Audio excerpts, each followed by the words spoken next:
The estimated number of new HIV infections in the United States has dropped in recent years, but this overall progress has overshadowed disconcerting trends among Latino people. I'm Stephen Morrissey, managing editor of the New England Journal of Medicine, and I'm talking with Vincent Guilamo-Ramos, executive director of the Institute for Policy Solutions at the Johns Hopkins School of Nursing. Dr. Guillermo-Ramos has co-authored a perspective article about HIV in the Latino population.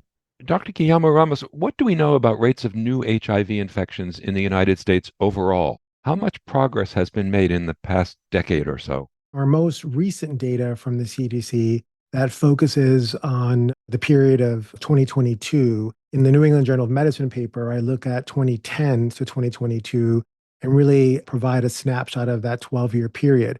What is really exciting is that as a nation, we have in fact made quite a bit of progress. We've reduced 19% estimated new HIV infections over that roughly 12-year period. I think one of the things that's challenging and of concern, and the primary focus of the paper, is that despite the overall progress that we've made, we've unfortunately seen over that same period, the estimated new HIV infection rates among Latinos have increased overall by 12%.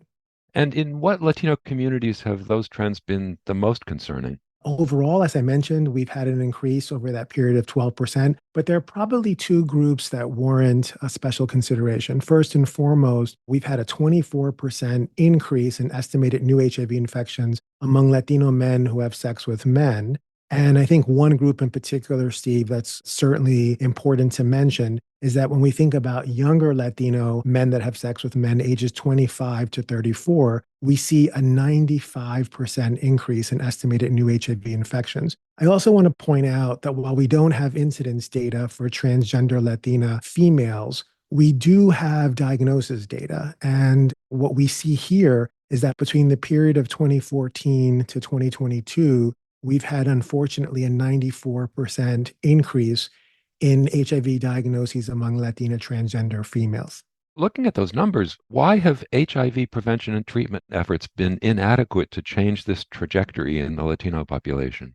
I want to be very careful, Steve, how I answer that. I think first and foremost, I'm a big advocate for our national strategy to end HIV in our country. It has been successful. We as a nation have done collectively tremendous work to really end HIV. I think the challenge is that despite all of the progress, we have more work to do. There are some, what I call HIV prevention and treatment inequities. These are negative outcomes that are preventable. They are reflective of policies and practices in our system that aren't meeting the needs for our purposes today, the Latino community. Part of the challenge is that we have a largely invisible crisis among Latinos in the country. And the reason why it's been invisible is because we've been, and rightfully so, really sort of messaging on the overall progress we've made. But that progress hasn't been true of the Latino community as an overall. We've got to raise visibility. We've got to have more stakeholders become aware of the needs of the Latino community. We need better engagement, Steve, of Latinos in the response in coming up with the HIV prevention and treatment solutions and partnering with our healthcare and public health systems. We need to think about ensuring that those HIV prevention and treatment services, that they adequately meet the needs of Latinos, that they're aligned with the cultural and sort of linguistic needs of Latinos. We've got to make sure that research regarding these fantastic tools that we've discovered that have been successful overall in our country, that we understand through implementation science how to reach Latinos with those same tools. And finally, we've got to address the broader context and the what's commonly referred to as the social determinants of health that are harmful, that are impacting the lives of Latinos at risk and living with HIV. You say in your perspective article that more broadly, recognition and prioritization of Latino health as a key driver of overall U.S. health remains lacking. So, in what other areas of public health have policy leaders neglected the needs of Latino communities? I think there are a couple of facts here, Steve, that often don't get recognized in terms of the importance of the Latino community for the overall United States and our collective future. We are the largest racial ethnic minoritized group in the nation. And while certainly issues of migration and the border that have been center and that have really dominated the discourse are important, there has not been enough attention to the broader context of health and healthcare for Latinos. And some of the kinds of things that I think need more visibility and need to be much more part of the discourse is how are Latinos faring in terms of things like employment or coverage with health insurance, providers that are linguistically and culturally prepared to address their needs. How are we doing in terms of being able to access necessary sort of prevention and treatment for our purposes today that's directly related to HIV? I think those kinds of things, Steve, that are the broader context of both some of the challenges and also the contributions that Latinos make to our nation and our nation's well being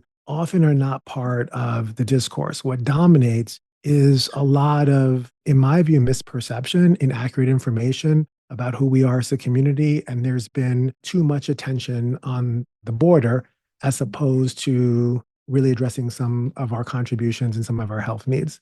And then finally, moving forward, what role can individual clinicians play in promoting trust in the healthcare system and ensuring that Latino people have access to HIV prevention and treatment services? I think I want to broaden that a little bit if I can. And I would say, in terms of a specific call to action, I think there's some good news. We know how to reverse the crisis. We are set to do that. And in many ways, the most recent perspective in the New England Journal of Medicine sets the stage for that. But we have some specific things that we need to do. And very simply, we need to invest, invest, invest. And so, what do I mean by that? I hope that all of the listeners will invest their time, get involved in volunteering or working with the Latino HIV prevention and treatment community. Try to encourage all sectors to get involved in terms of resource allocation. We need more involvement from government, from pharma, from the nonprofit sector, from institutions of higher education, from health systems to really address the root causes of HIV in the Latino community. And we need to also ensure that all of us are bringing our collective energy and passion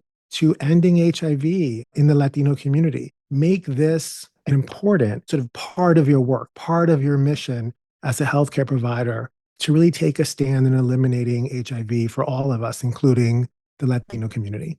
Thank you, Dr. Guillermo Ramos.